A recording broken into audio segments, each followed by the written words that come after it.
إن في خلق السماوات والأرض واختلاف الليل والنهار والفلك التي تجري في البحر بما ينفع الناس وما أنزل الله من السماء من ماء فأحيا به الأرض بعد موتها وبث فيها من كل دابة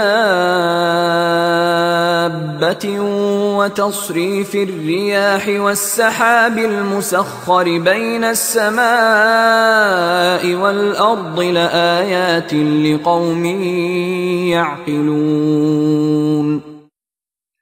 اب جو آیت آ رہی ہے اس کے پڑھنے سے پہلے ایک بات سمجھ لیجیے کہ یہ جو اب 22 رکوعوں کا مضمون ہم پڑھ رہے ہیں، مجھے یہ بات آج شروع میں واضح کرنی چاہیے تھی۔ اس میں ترتیب کیا ہے؟ میں پہلے عرض کر چکا ہوں کہ پہلے 18 رکوعوں کی تقسیم ورٹیکل کی ہے ہم نے، 18 کو 4 رکوع ادھر، 10 درمیان میں، پھر 4 ادھر۔ یہاں اب چلے گی ہاریزونٹل تقسیم، افقی تقسیم، اور اس کی بھی شکل کیا ہے کہ 4 مضامین ہیں کہ جو تانے بانے کے ساتھ بنے ہوئے ہیں، یا 4 لڑیاں ہیں مضمون کی کہ جن کو بٹ کر رسی بنا دیا گیا۔ وہ 4 مضامین کیا ہیں؟ مسلمانوں سے خطاب میں ان کے لیے عبادات اور احکام اور شرائع، یہ واجب ہے، یہ کرنا ہے، یہ حلال ہے، یہ حرام ہے، نماز فرض ہے، روزہ فرض ہے، وغیرہ وغیرہ۔ اور 2 لڑیاں جہاد بالمال، جہاد بالنفس۔ جہاد بالنفس کی آخری انتہا قتال ہے، جہاں انسان نقد جال ہاتھ پر رکھ کر، ہتھیلی پر رکھ کر میدان میں حاضر ہو جاتا ہے۔ جو جنگ میں گیا اس نے اپنے آپ کو موت کے لیے پیش کر دیا، بچ کر آ جائے تو بونس ہے۔ اس اعتبار سے یہ 4 جنگ۔ شریعت کو 2 حصوں میں تقسیم کیجئے، عبادات اور پھر بقیہ احکام شریعت، معاملات، جن میں خاص طور پر شوہر اور بیوی کا تعلق جو ہے وہ سب سے اہم۔ لہذا اس صورت میں آپ دیکھیں گے تفصیلی احکام آئیں گے آئلی قوانین کے ذمہ میں۔ دوسری طرف جہاد بالمال یعنی انفاق، اللہ کی راہ میں خرچ کرنا، اور جہاد بالنفس جس کی آخری منزل قتال۔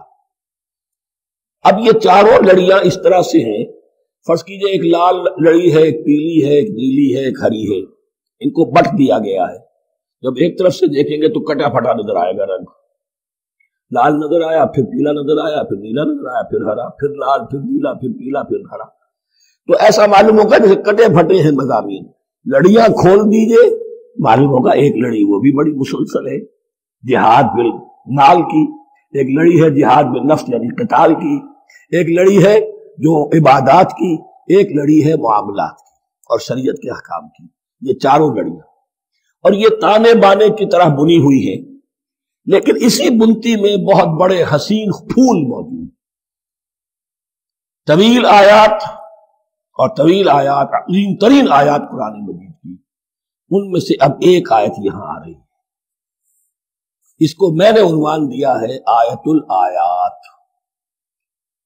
ان فی خلق السماوات والارض واختلاف اللیل والنہار والفلک التي تجری فی البحر بما ينفع الناس وما انزل الله من السماء من ماء فاحيا به الارض بعد موتها وبث فيها من كل دابة وتصريف الرياح والسحاب المسخر بين السماء والارض لآيات لقوم يعقلون۔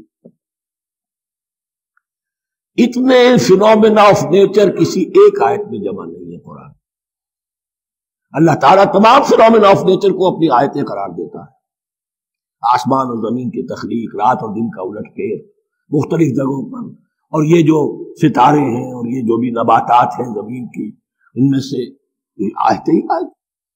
لیکن ان آیت الآیات کو جس طرح یہاں ایک آیت میں سمویا ہے، یہ حکمت کا ایک بہت بڑا پھول ہے، بہت بڑا پھول جو ان 4 لڑیوں کی بنتی کے اندر آ گیا ہے۔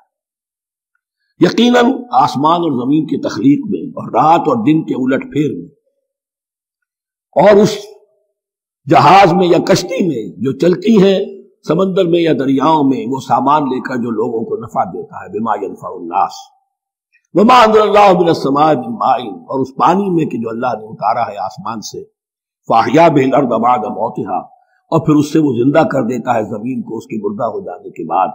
بے آب و گیا زمین پڑی تھی، بارش ہوئی ہے، اسی میں سے روئندگی آ گئی ہے. وبث فیہا من کل دابہ، اور یہ تمام حیوانات اور چرند اور پرند جو اس کے اندر پھیلا دیے گئے ہیں. وتصریف الریاح، اور یہ ہواؤں کا چلنا جو ہے، کبھی پروا چل رہی ہے، کبھی پچھمی چل رہی ہے، کبھی مشرق سے آ رہی ہے، کبھی مغرب سے آ رہی ہے، تصریف الریاح ہے. والسحاب المسخر بین السماء والارض، اور ان بادلوں میں کہ جو معلق کر دیے گئے آسمان اور زمین کے درمیان. لآیات لقوم یعقلون، ان سب میں آیات ہیں، نشانیاں ہیں ان لوگوں کے لیے جو عقل سے کام. ان کو دیکھو اور ان کے خالق کو، مدبر کو پہچانو. آیات